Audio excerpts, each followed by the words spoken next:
Hello guys, welcome back to my channel Anmol Jeevan के YouTube channel पर आप सभी का हार्दिक स्वागत है। दोस्तों, एलडीसी न्यू वैकेंसी 2024 आ गई है। उसके लिए आपको साइंस की रेगुलर क्लासेज यहाँ पे मिलेगी, वो भी टॉपिक वाइज, ना कि कोई टॉपिक बाहर लिया जाएगा। आपको जो टॉपिक आपके एलडीसी के अंदर है वही टॉपिक आपको यहाँ पे पढ़ाया जाएगा और इतने अच्छे से पढ़ाया जाएगा। सभी को मैंने देखा है कि साइंस में बहुत बच्चों को प्रॉब्लम आती है कि साइंस की क्लासेज कहाँ पे नहीं मिलेगी, कहाँ पे नहीं मिलेगी। ये इस अनमोल जीवन प्लेटफॉर्म पर आपको सारी की सारी जो भी साइंस की क्लासेज है वो अवेलेबल होगी, और शायद मैं जल्द ही 10 क्लासेज के अंदर ही आपको सारा कोर्स करवा दूंगा, वो भी टॉपिक टू टॉपिक। तो चलो बिना किसी देरी के शुरू करते हैं। अच्छा लगे तो लाइक सब्सक्राइब अपने दोस्तों में शेयर जरूर करना। पहला चैप्टर है हमारा भौतिक एवं रासायनिक परिवर्तन, फिजिकल एंड केमिकल चेंजेज। भौतिक गुण और रासायनिक गुण। भौतिक गुणों के अंदर क्या क्या आते हैं? भौतिक गुणों के अंदर आते हैं तत्व और मिश्रण, और रासायनिक गुणों के अंदर क्या क्या आते हैं? यौगिक। नेक्स्ट है हमारा तत्व। तत्व किसे कहते हैं?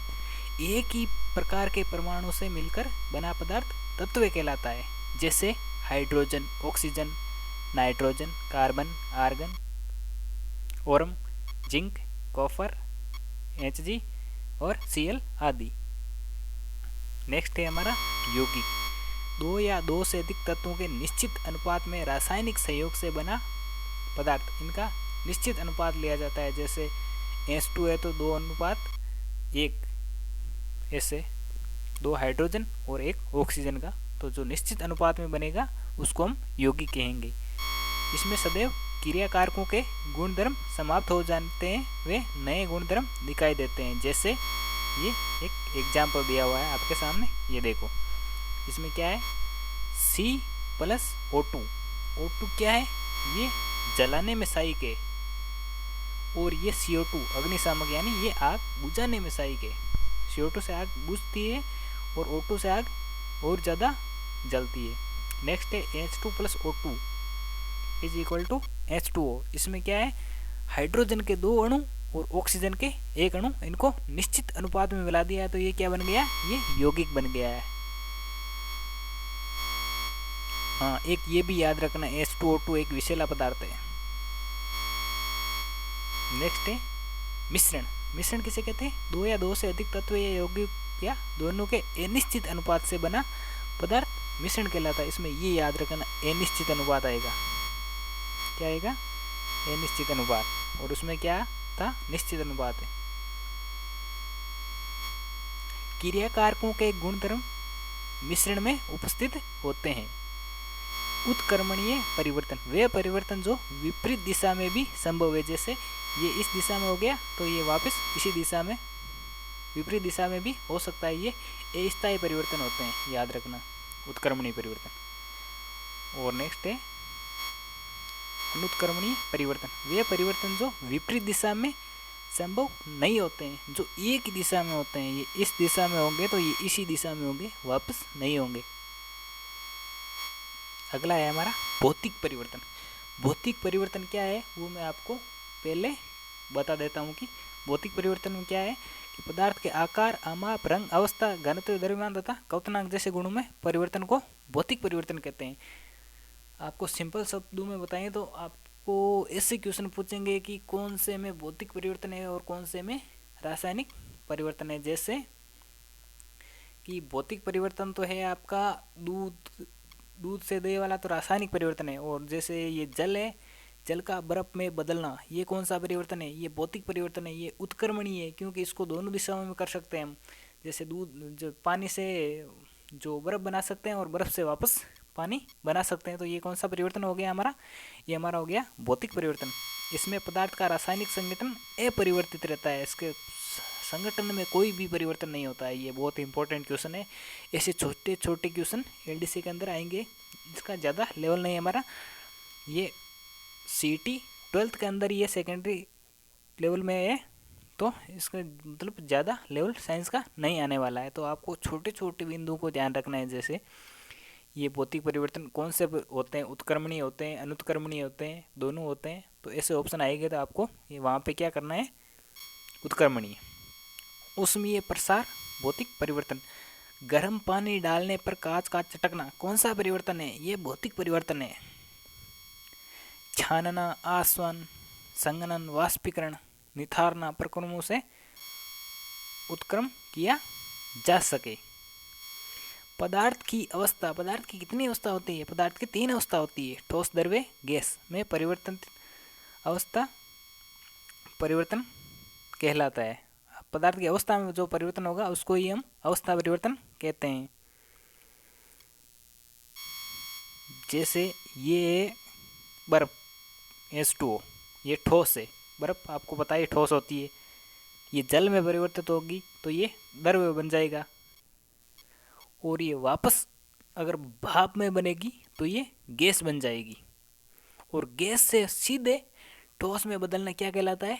गैसीय अवस्था से सीधे ठोस अवस्था में बदलना ऊर्ध्वपादन कहलाता है। ये आप याद रखना। और इधर से देख लो, वापस H2O है, वाष्प से बनी है, वाष्प से वापस द्रव बनाना, ये क्या कहलाता है? संघनन। बहुत इंपॉर्टेंट क्वेश्चन है, यहाँ से बनेंगे एलडीसी में आपके कि संघनन किसे कहते हैं। तो आपको याद रखना है, गैस से द्रव में बदलना संघनन, और द्रव से ठोस में बदलना क्या कहलाता है? जमना। ये याद रखना। नेक्स्ट है ऊर्ध्वपादन। ये आ गई है हमारी परिभाषा। आजकल पता है आपको क्या आते हैं? जो भी एग्जाम होते हैं ना उनमें इंग्लिश में पूछा जाता है। जैसे ये ऊर्ध्वपादन है, उसको सब्लिमेशन कहते हैं, आपको पता है। तो ये ऐसे आ जाएगा, सब्लिमेशन क्या है? ऊर्ध्वपादन। कहीं भी नाम भी नहीं देता है साला, ऐसा एग्जामिनर आ गया है, तो आप भी ध्यान रखना। नेक्स्ट है ऊर्ध्वपादन। यदि कोई पदार्थ ठोस से सीधे गैस में और गैस से सीधे ठोस अवस्था में बदले, द्रव अवस्था में, मतलब बिल्कुल भी द्रव अवस्था में ना आए, सीधे ठोस से गैस में चला जाए और गैस से वापस सीधे ठोस अवस्था में आ जाए, तो इसे ऊर्ध्वपादन कहते हैं। ये बहुत ही इंपॉर्टेंट है, आप याद रखना। इसके उदाहरण आयोडीन, कपूर, नौशादर, NH4Cl, शुष्क बर्फ, ड्राई सॉस, ड्राई आइस, ये बहुत ही इंपॉर्टेंट है। शुष्क बर्फ किसे कहते हैं? ठोस CO2 को शुष्क बर्फ कहा जाता है, याद रखना। नेफ्थलीन।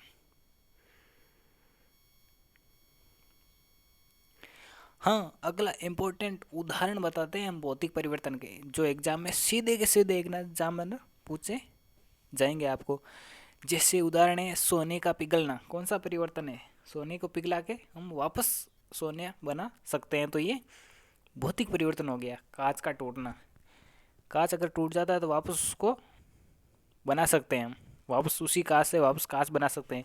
नमक या शक्कर का पानी में घुलना, ये कौन सा परिवर्तन है?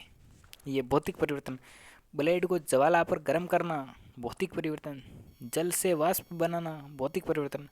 लोहे को चुंबक में बदलना, भौतिक परिवर्तन। कागज को काटना, भौतिक परिवर्तन। रबर को खींचना, जैसे रबर को खींचते हैं तो वो वापस अपनी अवस्था में आ जाता है, तो ये कौन सा परिवर्तन हो गया? भौतिक परिवर्तन। क्रिस्टलीकरण, ये भी बहुत इंपॉर्टेंट है, ये याद रखना, क्योंकि ज़्यादातर ये हमारे ऐसे उदाहरण देख के नहीं होते हैं, तो ये आ जाते हैं। क्रिस्टलीकरण कौन सा परिवर्तन है? भौतिक परिवर्तन।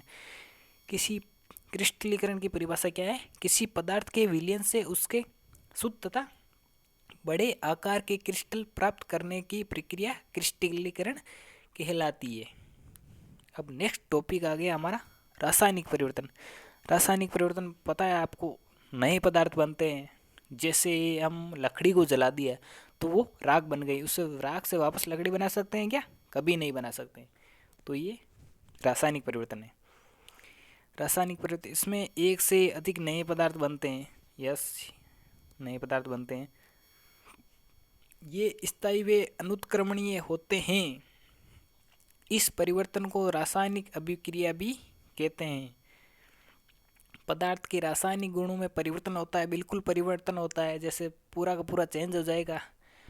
लकड़ी है वो अलग है, वो राख अलग हो जाएगी, तो वो पूरा का पूरा उसके रासायनिक गुण बदल जाएंगे। भौतिक परिवर्तन में रासायनिक गुण नहीं बदलते। यौगिकों का निर्माण, ऑक्सीकरण, अपचयन, दहन। दहन इंपॉर्टेंट है, याद रखना। इसमें अभिक्रिया में नए उत्पाद बनने के अतिरिक्त कुछ नए अन्य घटनाएं, ऊष्मा, प्रकाश, पराबैंगनी विकिरणों का निर्मुक्त या अवशोषित होना, ध्वनि का उत्पन्न होना, गंध में परिवर्तन होना, रंग में परिवर्तन होना, गैस का बनना, ये सारे के सारे रासायनिक परिवर्तन है, याद रखना। हाँ, अब ये इम्पोर्टेंट उदाहरण आ गए आपके। दूध का दही में बदलना कौन सा परिवर्तन है? मैंने बता दिया आपको, रासायनिक परिवर्तन। जैसे दूध है उसको दही बन गया, अब दही से वापस हम दूध बना सकते हैं क्या? कभी नहीं बना सकते हैं, तो ये कौन सा हो गया? रासायनिक परिवर्तन हो गया। लोहे पर जंग लगना, किसी पदार्थ का जलना, जल गया तो वापस उसे वो वैसा पदार्थ कभी नहीं बना सकते हैं, ये याद रखना। भोजन का सड़ना, पटाखे जलना, प्रकाश संश्लेषण, भोजन का पाचन, ये सारे के सारे। और यार ये बहुत ही इंपॉर्टेंट, याद रखना। भोजन का पाचन कौन सा परिवर्तन है? रासायनिक परिवर्तन है। भोजन का पाचन कौन सा परिवर्तन है? रासायनिक परिवर्तन है। अगला है लोहे पर जंग लगना, कौन सा परिवर्तन है?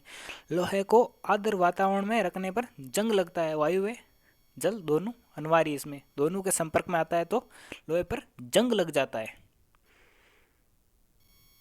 जंग लोहा नहीं होता, हमेशा याद रखना। जंग है जो लोहे से अलग चीज होती है। Fe+O2+H2O, Fe यहाँ पे लोहा है, O2 ऑक्सीजन है, और ये ऑक्सीजन यानी वायु है, और ये जल है।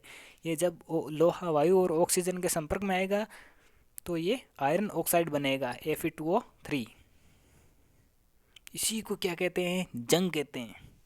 जंग से बचाने के लिए लोहे पर, आपको भी बता, दैनिक जीवन में ये लोहे की जो भी फाटक है उसके ऊपर हम कलर करते हैं, ग्रीस, जस्ते, जिंक, क्रोमियम की परत चढ़ाना, ये सब यशद लेपन का। अब है यशद लेपन क्या है? गैल्वेनाइजेशन, ये भी बहुत इंपॉर्टेंट, याद रखना। लोहे पर जिंक की परत चढ़ाना यशद लेपन कहलाता है। यशद लेपन को गैल्वेनाइजेशन कहते हैं, ये बहुत ही इंपॉर्टेंट है, याद रखना। कटे हुए सेब को वायु में खुला छोड़ने पर कटी हुई सतह पर आयरन ऑक्साइड की परत जम जाती है, जिससे इसकी सतह लाल भूरी हो जाती है। ये भी याद रखना, किसकी परत के कारण लाल भूरी हो जाती है? तो आयरन ऑक्साइड की परत जम जाने के कारण। मेहंदी में क्विनोन, नेफ्थोक्विनोन तथा लासोन जैसे प्रमुख रासायनिक यौगिक होते हैं। लासोन स्वयं रंगहीन होता है। लासोन क्या होता है? रंगहीन होता है, किंतु वायु या सूर्य के प्रकाश के संपर्क में आने पर लाल रंग का एक यौगिक बनाता है। ये जब भी वायु और प्रकाश के संपर्क में आता है तो ये लाल रंग का यौगिक बना देता है। CO2 carbon dioxide plus CaOH2 calcium hydroxide, जिसको क्या बोलते हैं? चूने का पानी। तो इससे क्या बनेगा? CaCO3 calcium carbonate plus H2O जल। फलों का पकना, अंगूरों का किण्वन, ये क्या है? ये भी हमारा रासायनिक परिवर्तन है। CuSO4 plus FeSO4 plus Cu, copper sulphate, इसको नीला तोता बोला जाता है, कॉपर सल्फेट को। फिर ये लोहा, इसकी अभिक्रिया लोहे से कराते हैं तो आयरन सल्फेट बनता है तथा एक भूरा निक्षेप निकलता है, जिसे कॉपर कहते हैं। सिरका प्लस खाने का soda is equal to CO2 plus अन्य जो भी बनते हैं। सिरके को एसिटिक अम्ल भी कहा जाता है, जिसका सूत्र होता है CH3COOH। एसिटिक अम्ल को सिरका भी कहा जाता है, याद रखना। सोडियम हाइड्रोजन कार्बोनेट, खाने का सोडा, और खाने का सोडा और बेकिंग सोडा कौन सा है? सोडियम बाइकार्बोनेट, यही होता है। इसी को हम बेकिंग सोडा भी बोलते हैं। अमोनियम हाइड्रोक्साइड व हाइड्रोक्लोरिक अम्ल को मिलाने पर अमोनियम क्लोराइड का सफ़ेद धुआं बनता है। NH4OH plus HCl is equal to NH4Cl, ये सफ़ेद धुआं बनता है इसमें।